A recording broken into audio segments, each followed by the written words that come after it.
Yo, what's up mga bossing? Magandang araw ulit sa inyo mga boss. At syempre, meron na naman tayong pasyente at L300 na naman mga bossing, no? Okay mga boss, panibagong setup. So titingnan natin, may mga, syempre, hindi naman pare-parehas ng budget mga bossing yung mga dumadating sa ating kliyente, no? Kaya hindi natin na-i-offer yung pinakamagandang ginagawa natin. Pero titingnan natin kung ano yung pinakang maayos doon sa hindi naman ganong kalaking gastos mga boss. At titingnan ko yung kung magiging compatible ba yung ibang compressor doon sa condenser na mga ginagawa natin, no? Kaya titirahin natin siya ng Sanden na compressor mga bossing at itatapat natin siya dito sa ating pinagmamalaki na mga condenser at pan mga bossing. Ito na yung mga ginagawa nating housing Okay, ayan na yung mga ginagawa nating housing. Etong ating setup ng L300 original pa. Magmula kay compressor, condenser, kung saan siya nakalagay, doon pa naka-setup yan. Ngayon, ang gusto nating mangyari, tanggalin na yung nasa harapan at palitan natin ng condenser na laminated na malaki. Okay, so isang condenser na ganito, tas hindi natin papalitan yung stock na nandun sa gilid.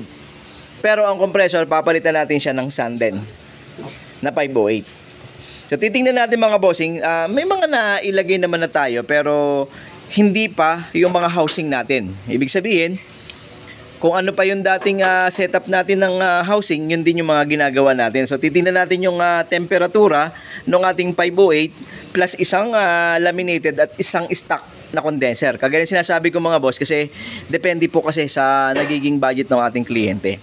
No, hindi natin pinipilit kung talagang hindi naman kaya yung gusto nating mangyari. Pero syempre, titingnan natin kung ano yung mga pepede na mauna at pepedeng itapat at pepedeng isalpak doon sa ating L300. So yung L300 natin 4056 pa ang makina mga bossing. So medyo luma na ng konti yung ating L3. Ito yung bracket ng ating compressor. Syempre napakaganda niyan. O kaya gusto natin tong bracket na to dahil orig na align doon sa ating makina. So try natin kung mapapakinabangan natin yung ibang mga setup na hindi naman aabot ng ganong kabigat, no? Pero syempre gusto natin yung pinakamaganda. Pero paano kung hindi naman kaya, anong gagawin natin mga bossing, no? Kaya may mga tinatry tayo at gusto nating makita yon kung uubra o hindi. Pero syempre may mga usapan na tayo ng ating kliyente kung ano yung mga susunod nating gagawin. Okay, so ayun lang muna ang gagawin namin at tingnan natin mamaya kung ano yung makukuha nating lamig dito sa ating L300. Ito yung bracket ng ating compressor. Siyempre napakaganda niyan. O kaya gusto natin tong bracket na to dahil orig na align doon sa ating makina. Pero lahat ng mga bossing, tanggal din lahat. Hindi tayo kasi nagsisetup ng hindi tayo nagpa-flashing ng buong system. Lalong-lalo na itong mga bossing, black oil yung ating compressor. So nakitaan namin siya ng black oil, kaya talagang dapat general cleaning, flashing lahat ng buong system. Kasi nakailang palit na rin yata ng compressor yung ating kliyente. So hindi tumatagal dahil yun ay hindi talaga umuubra dun sa high pressure na nakukuha niya. O pag laging high pressure kasi mabilis masira yung ating compressor mga boss. So lahat yan, baklas lahat, linis, palit tayo ng valve saka ng dryer. Eto mga bossing, tinan yung laman na langis ng ating compressor. Hindi ko alam kung ilang taon na to pero black oil. So yan yung mga challenge sa atin at kung paano natin siya. Minsan kasi mga bossing, pag may naiiwang pang linya na hindi mo naman papalitan at hindi mo nalinis ng tama, wala yan mga boss. Konti lang ang maiwan sa linya at humalo doon sa ating panibagong langis. Sigurado tayo na magbibigay ng problema katagalan doon sa ating system. So pagka may mga konting ribaba pa, pag sumaksak ulit yan dito sa ating bagong compressor, sisiraan niya yung ating compressor. Kaya napaka selan dapat ng trabaho na ibibigay natin doon sa ating system. Dahil pagka hausaw lang yung gagawin nating linis at may naiwan, kawawa yung compressor. So kaya magkaiba mga bossing yung sinasabi ng iba na medyo mataas daw tayong maningil. Mga boss, kagaya sinasabi ko, wala pong gumagawa ng matino na malinis, maayos lahat, gagamitin ng magagandang pyesa na hindi sila naniningil ng tama. Okay? So kung gusto nyong kagaya sa pag-flashing mga bossing, bigyan ko kayo ng sample. Sige. Magtitipid ka. Pwede naman. Wala naman problema ron eh. Yung imbis na nitrogen, compressor lang ang gagamitin sa yung panghangin.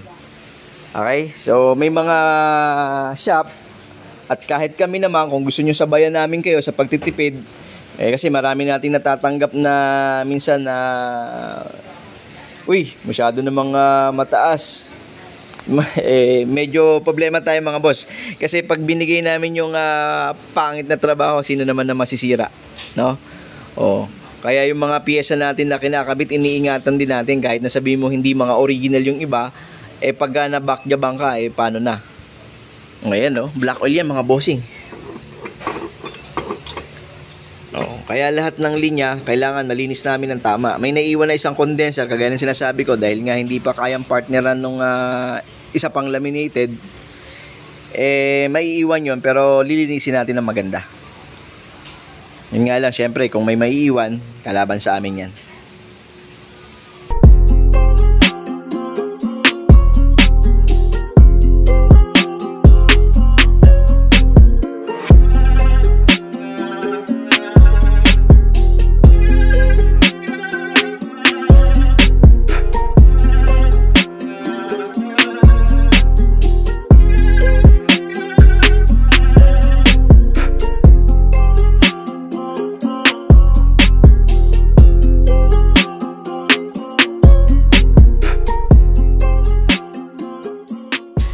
Mga bossing, yung ating isang condenser medyo nagpasaway.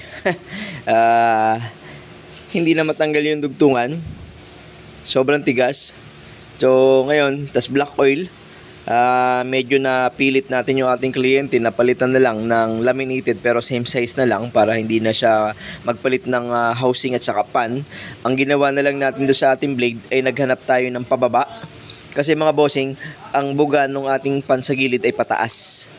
So, pagka pataas kasi medyo tumatama sa chassis, bumabalik lang din naman yung init, kaya mas maganda kung pababa ang buga. So, magkaiba ang mga korte ng blade, may kanya-kanyang design. Ang design ng pabuga, hindi mo siya pwedeng baliktarin lang yung wire para bumaba ang tapon. Puro ugong lang yun mga bossing, pero hindi ganun kalakas ang hangin dahil yung korte ng blade, mali. Hindi siya nakadesign para sa pababa. Pansinin nyo yung korte ng blade ng isa. So, yung dahon, baliktad. So, ito pababa. Ito, pataas. So, palitan lang natin ng blade. Okay naman yung motor niya. Gumagana pa naman. Para at least yung release ng init, wag nang tumapon doon sa chassis. Tsaka medyo, mukhang ngayon lang na babae. Kaya, pinapalitan na lang natin. Kasi may isang remedyo. Putulin dito, tapos palitan ng half union.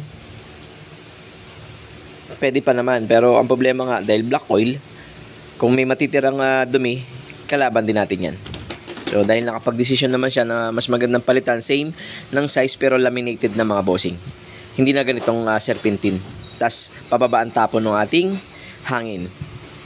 Okay, so tingnan natin kung mas okay yung ganun na hindi na magpalit ng mas malaking condenser, tsaka mas malaking shroud at tsaka pan.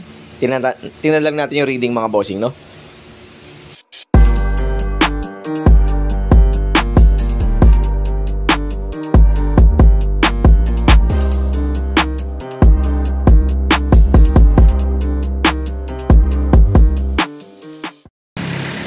Okay mga bossing, na-itap na natin yung ating mga condenser at saka compressor. Nakapag-load na rin tayo ng refrigerant. Pa-fast forward na lang natin sa inyo. Meron tayong reading na 30, tapos 175 mga bossing, no?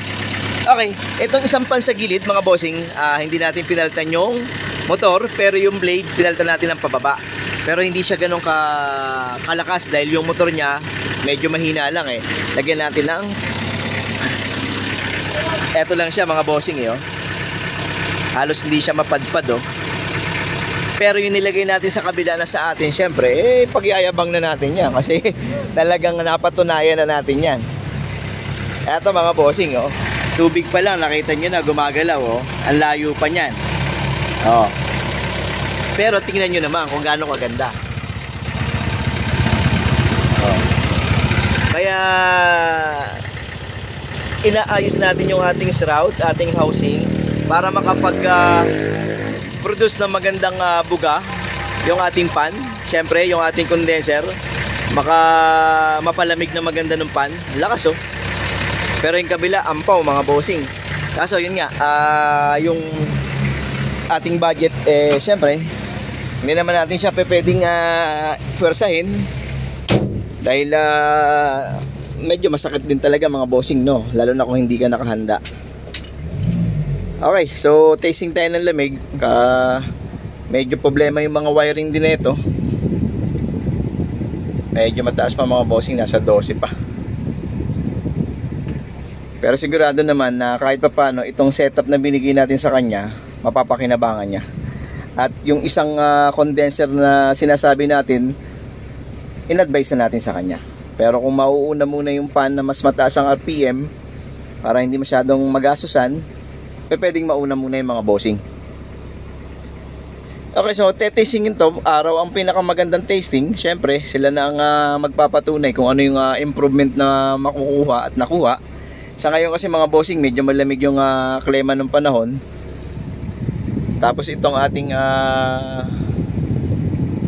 thermometer mga bossing, medyo malayo pa eh.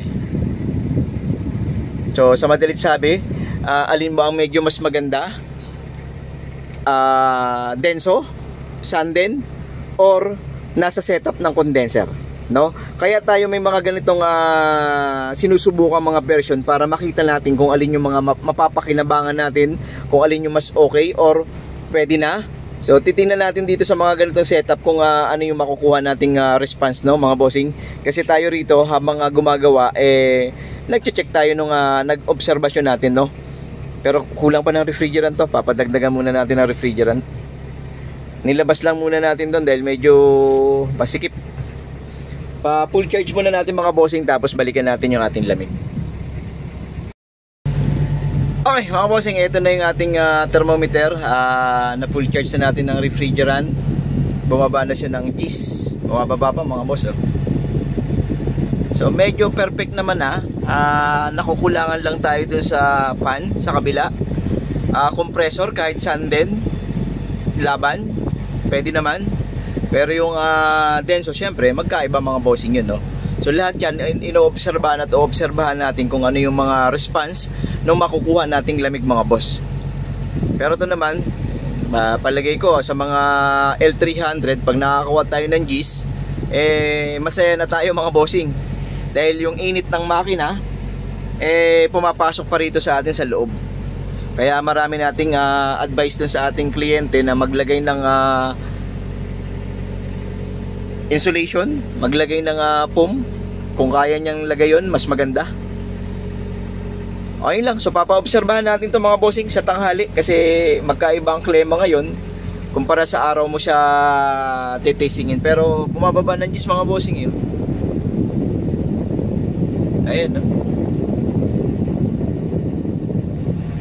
So wala na akong ibang mai-offer dito dahil nga medyo kapos ng budget yung kliyente natin, no?